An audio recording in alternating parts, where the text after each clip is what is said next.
Today on Metro Woman, we're taking a step back in time to learn all about trains at the Boone and Scenic Valley Railroad, a great place for a family or friends get-together. I've gotten my ride in the engine, and now that the engine is hooked up, I'd better get on board. I'm excited to get started with my trip. Our conductor today is John Sawyer. All of the volunteers here are very friendly, and John is no exception. Now that I've got my ticket punched, it's time to find my seat. There are people from all walks of life on this trip. There are families with young children to seniors enjoying retirement. Our first mark along the way is the Des Moines River. This part of the track is beautiful this time of the year with all the different colored trees along the river. The next mark is the town of Fraser. This is where the train turns around. I can almost imagine what it was like to travel across the country on one of these incredible trains. Back in the late 1800s, trains were the most prominent cross-country transportation. The wealthy would even ride trains for recreation. They enjoyed elaborate dining, the finest of wines, and of course, the scenic beauty of all the passes and the mountainsides that at that time could only be reached by train. Now back in the other direction. But don't think the trip is almost over. There is still plenty to see on our way back to Boone. The next mark on our trip is the Pilcher's Overhead. The scenery is beautiful through this passage.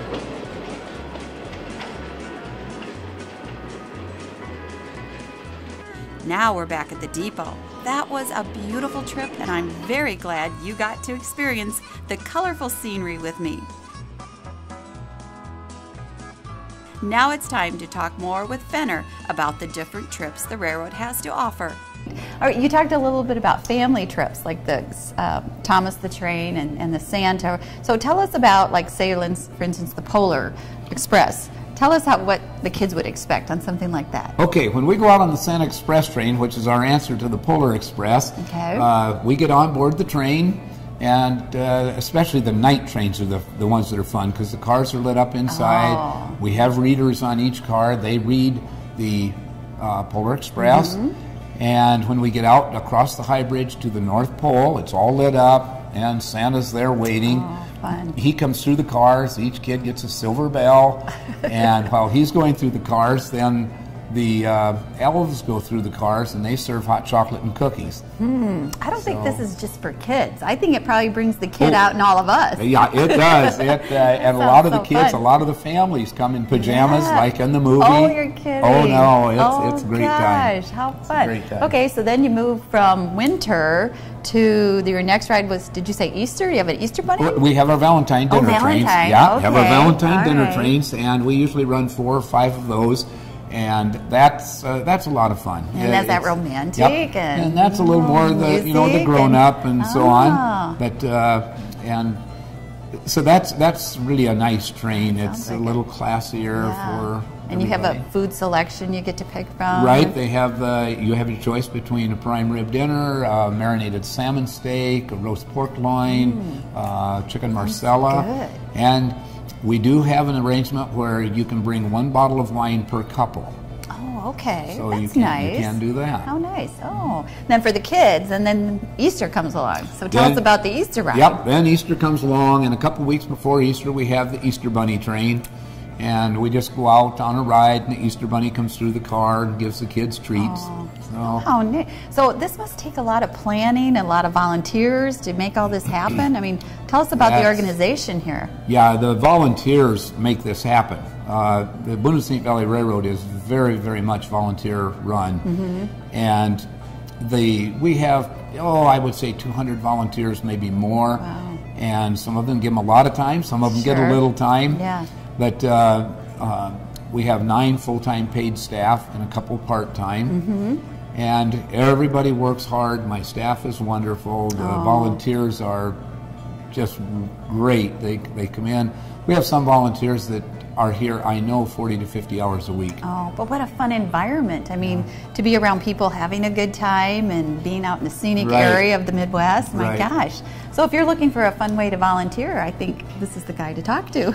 You bet. We're always looking for volunteers. And, we have volunteers from as far away as St. Louis. You're kidding. Have a guy from St. Louis that comes up about 1 weekend a month. We have a guy from Kewanee, Illinois that comes up about 2 weekends a month. So, wow, you are a draw to a lot of people for a lot of reasons. Yep, there's not a lot of places where guys and gals can go and learn to run a train.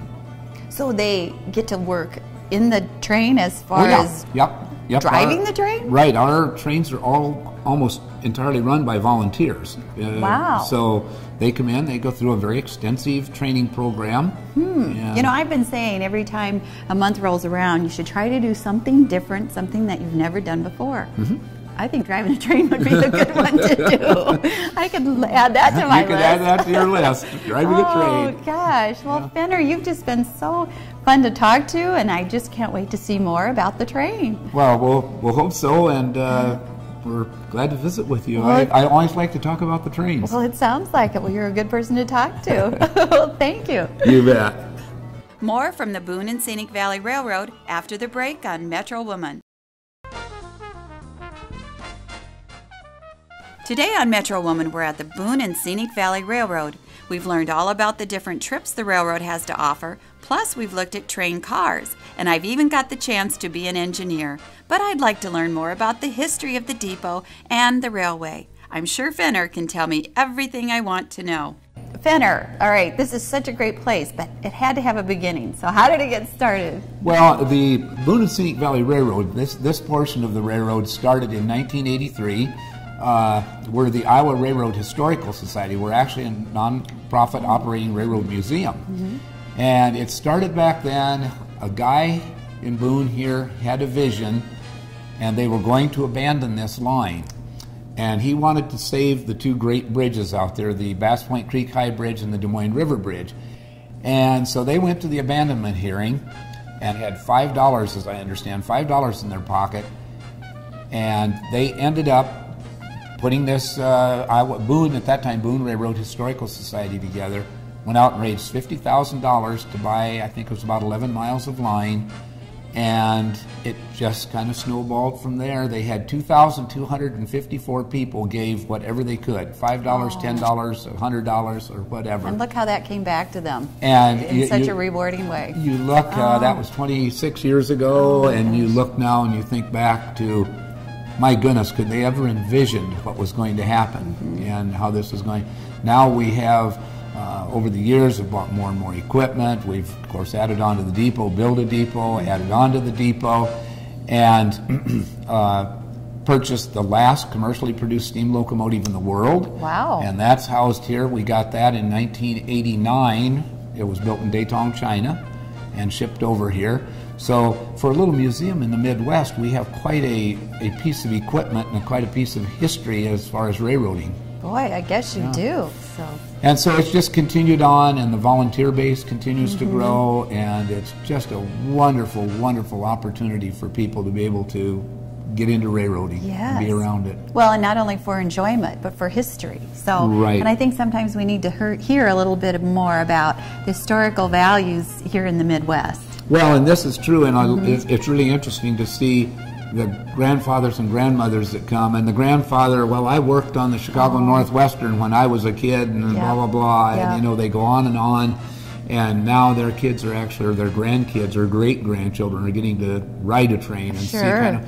And then we also have the ones that will ride our train that said, the last time I rode in a car like this was in World War II when I was going off to war. Yeah, and different memories there. Yep, different memories by far, but they can relate to that, and they want their kids and their grandkids to know what that was like. Yeah. And the best way to teach is to show. To show. You have to be there and just feel the feeling when you get in one. So wonderful history here.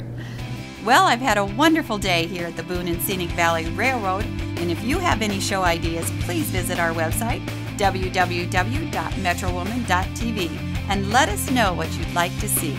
Thanks for watching.